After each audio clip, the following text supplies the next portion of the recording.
अंतिम आस भी गई। हमारे पति ने हमें अपनाने के स्थान पर अपमानित करके भगा दिया। अब हम सभी का भविष्य अंधकार में ही बीतेगा। हमें सारा जीवन ऐसे ही बिताना पड़ेगा। नहीं बहन, ऐसे आंसू बहाते तो सारा जीवन नहीं काटा जा सकता ना। हमें कुछ ना कुछ करना ही होगा। किंतु हम करें भी तो क्या करें? मुझे एक मार्ग सूझा।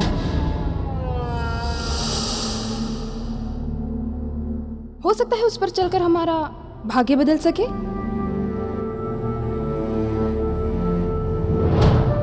क्या सूझा?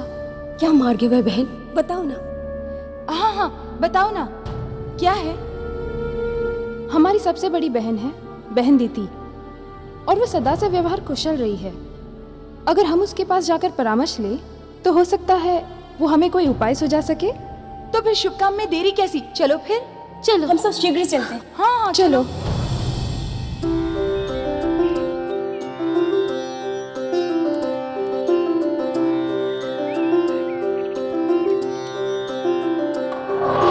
तो तुम सब इसलिए मेरी सहायता मांगने आई हो क्योंकि तुम्हारे पति चंद्र ने तुम्हारे साथ बुरा व्यवहार किया?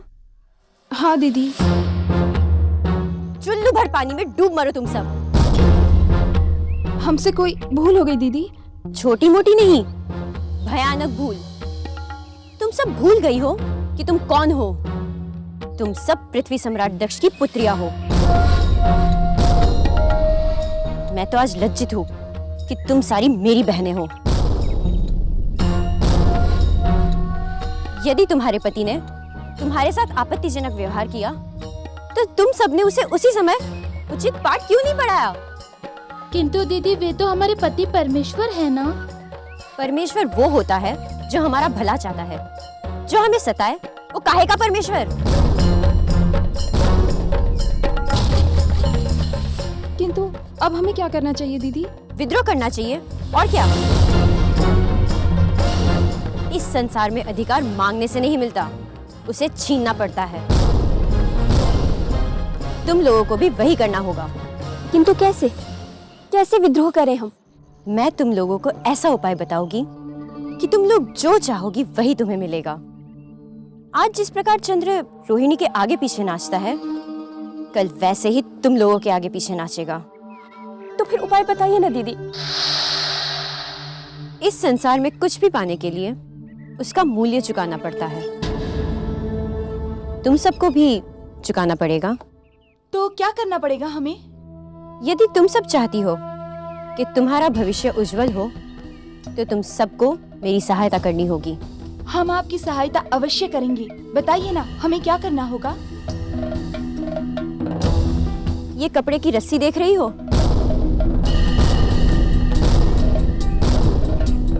आश्रम के चारों ओर इसका घेरा बनाओ। इसको बिछाने से क्या होगा दीदी? तुम लोग मेरी सहायता कर रही हो या मेरी परीक्षा ले रही हो? इस रस्सी को बिछाने से क्या होगा ये सोचना मेरा काम है। यदि तुम लोग मेरी सहायता करना चाहती हो तो यहाँ रहो और जो मैं कह रही हूँ वही करो, अन्यथा अपने घर जा सकती हो। ये रस्सी लो और अपना काम पूरा करके आओ। मैं तुम लोगों को यही मिलूंगी।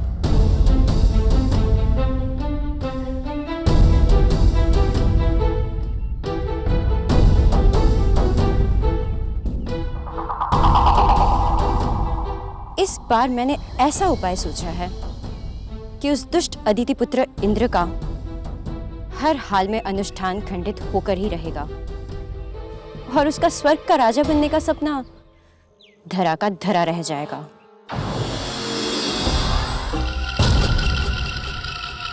पुत्र अदिति। शुक्रदेव, आप यहाँ? आज आपके शरीर में जलन नहीं हुई? नहीं हुई। शायद इसीलिए क्योंकि इस बार मैं किसी प्रकार की नकारात्मक भावना लेकर नहीं आया। ओहो, तो आप इस संसार का भला करने निकले हैं। जरा मैं भी तो सुनूं कि आप इस संसार का भला किस प्रकार कर रहे हैं। मैं जानता हूं कि तुम मुझसे रुष्ट हो, इसीलिए इस प्रकार की बातें कर रही हो। किंतु एक समय आएगा जब तुम्हें भी ये बात समझ में आ जाएगी कि मैं सदा तुम्हारा भला चाहता था।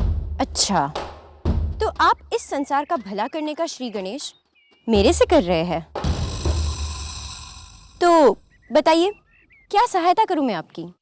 मुझे तुमसे किसी भी प्रकार की सेवा की आवश्यकता नहीं है। मैं केवल ये कहना चाहता हूं कि इंद्र के यज्ञ में बाधा डालने का विचार त्याग दो। सुझाव देने के लिए धन्यवाद। मैंने सदा अपने शुभचिंतकों से यही आशा रखी है कि वो मुझे हतोत्साहित करे और अपना लक्ष्य प्राप्त करने से टिकाने का प्रयत्न करे।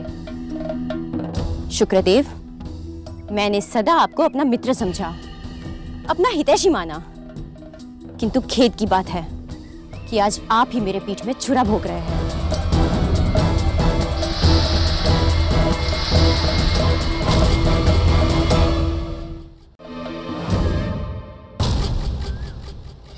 पुत्र दिति, मैं सदा तुम्हारा मित्र था और आज भी हूं।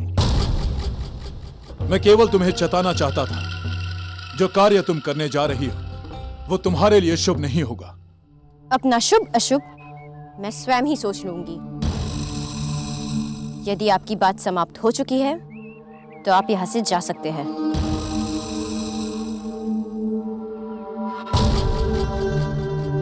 जैसी तुम्हारी इच्छा। जो उपाय मैंने सोचा है वो तो अचूक है, किंतु अभी उसके लिए मुझे बहुत परिश्रम करना पड़ेगा।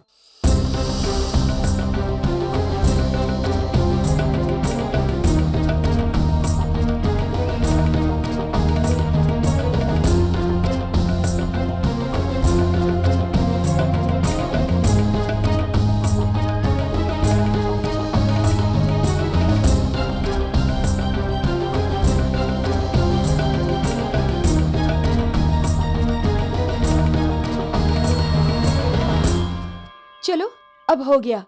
दीदी दीदी के पास चलते हैं।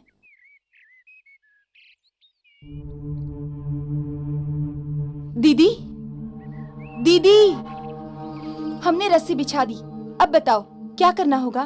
बताती हूँ, किंतु अभी मेरा काम पूरा नहीं हुआ। तुम लोग पास के जंगल में जाओ और जाकर वहां से सूखी लकड़ियां उठा कर ले आओ। सूखी लकड़ियाँ? यहाँ तो ऋषिवर के सारे शिष्य हैं ना दीदी, उन लोगों को भेज दीजिए ना। तुम लोगों ने मुझसे तर्क वितर्क करना आरंभ कर दिया। यदि मेरी सहायता चाहिए तो चुपचाप मेरा काम पूरा करो। आप बताइए दीदी, क्या करना है? सूखी लकड़ियां उठाकर वहां ढेर लगा दो जहां रस्सी बिछी हुई है। किंतु आप करना क्या चाहती हैं दीदी? एक बात भली भांति समझ लो, मेरे जीवन का एक ही सिद्धांत है, यदि कोई तुम्हारी प्रसन्नता में बाधा डाल रहा हो तो तुम केवल उसकी प्रसन्नता में ही नहीं, उसके जीवन में आग झोंक दो। और मैं वही कर रही हूं। और यदि तुम लोगों को मेरी सहायता चाहिए तो तुम में से कोई भी और प्रश्न नहीं पूछेगा। अच्छा, नहीं पूछेंगे। चलो सब लोग।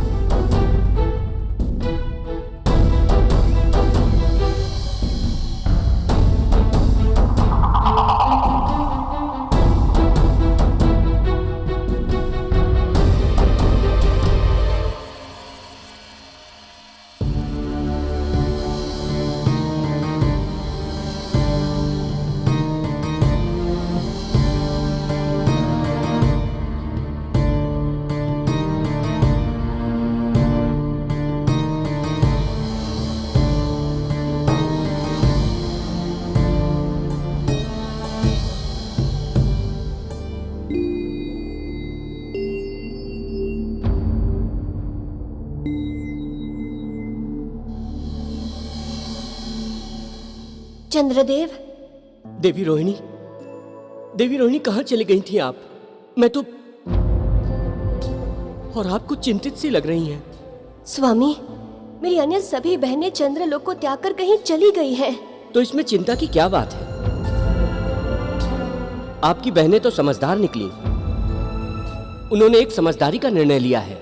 आप इसे परिहास में ले रहे हैं, किंतु आप ये नहीं समझ रहे हैं कि यदि वे सब पिताश्री के पास चली गई तो अनर्थ हो जाएगा। इसमें अनर्थ की क्या बात है?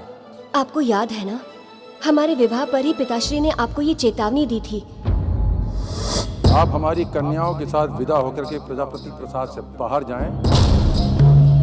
उससे पहले आप हमारी चेतावनी ध्यानपूर्वक सुन लें। आपको अपनी सभी पत्नियों के साथ एक साथ सद्भाव करना होगा। यदि हमारी एक भी पुत्री को तनिक भी कष्ट पहुंचा तो आप हमारे क्रोध और दंड के पात्र होंगे। यदि वे क्रोधित हो गए तो वो कुछ भी कर सकते हैं। चेतावनी देने में कोई बहुत बड़ी वीरता नहीं होती देवी रोहिणी। मैंने आपके प्रेम के कारण वो चेतावनी सुन ली, अन्यथा सबके सामने उस चेतावनी की सच्चाई में दिखा सकता था। यदि आपके पिता ने कुछ अनुचित बात की तो मैं उसका उचित उत्तर अवश्य दूंगा। रात होने को आए, न जाने कहां चली गई है मेरी बहनें। स्वामी, आप अपनी दिव्य दृष्टि का प्रयोग करके बताइए ना कि मेरी सभी बहनें कहां हैं।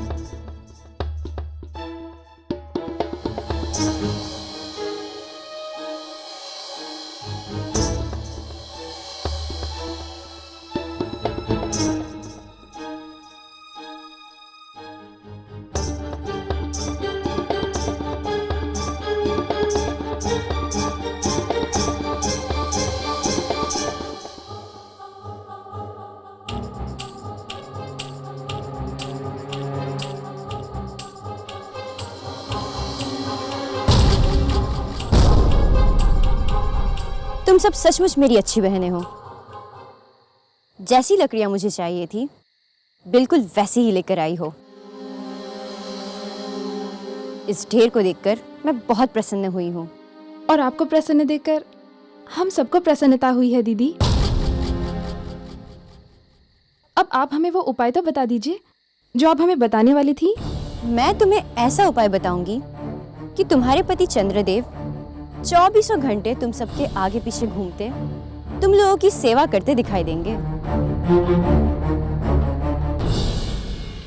किंतु मैं तुम्हें ये उपाय तब बताऊंगी जब मेरा काम पूरा हो जाएगा।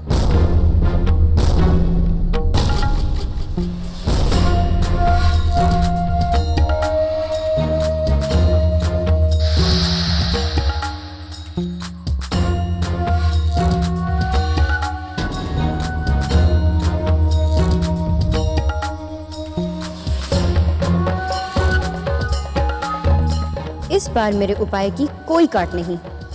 वह दुष्ट इंद्र इससे कैसे बचेगा?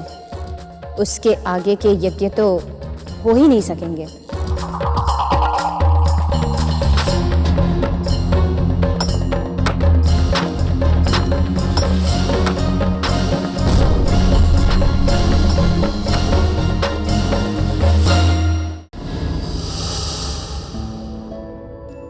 क्या हुआ स्वामी?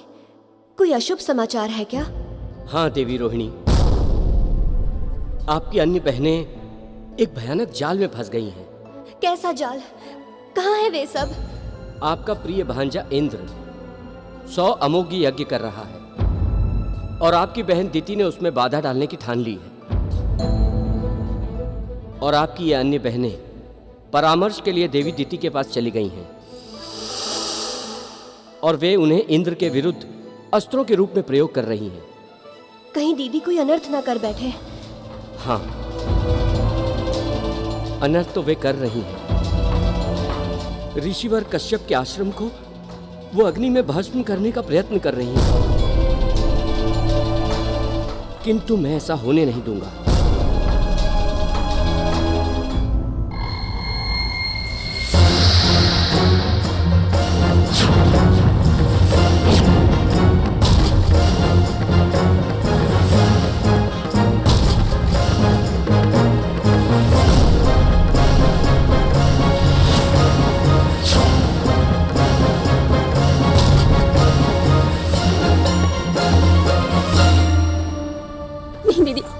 ऐसा नहीं कर सकती। यदि अपने प्राणों की चिंता है तो हट जा मेरे मार्ग से। नहीं दीदी, ऐसा अनर्थ हम सब नहीं देख सकते। जाओ।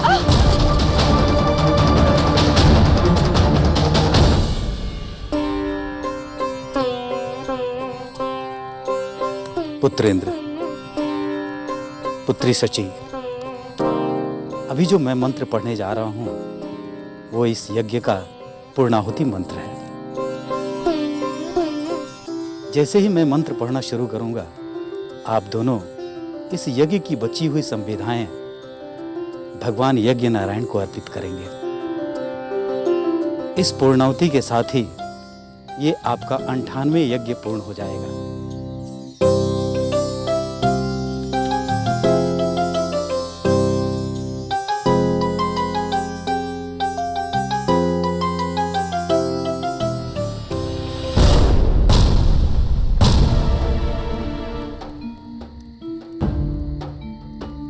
नहीं बेटी, उसे वहीं पर रहने दो। मंत्र पूजित संविधा का भूमि पर गिरना अशुभ होता है। यज्ञ में दी हुई आहुति से शुभ शक्तियों को बल मिलता है, किंतु जो संविधा भूमि पर गिर जाती है उसे ग्रहण करके अशुभ शक्तियां बल पाती हैं। इसलिए इस संविधा का प्रयोग यज्ञ में नहीं किया जा सकता। क्षमा करें गुरुदेव, मेरे हाथों ये अपशगुन हो गया। मैं अभी ये समिता को उठा के एक तरफ रख देती हूँ। नहीं नहीं पुत्री, उसे अपने स्थान पे ही रहने दो। हम यज्ञ के आगे की तैयारी करते हैं।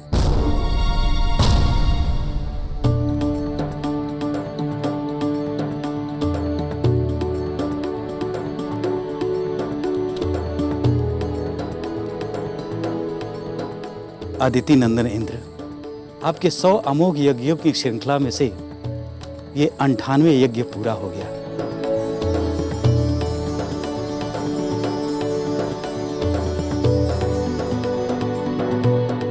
इस पावन अवसर पर आप दोनों हाथ जोड़कर भगवान सूर्य देव का ध्यान करें।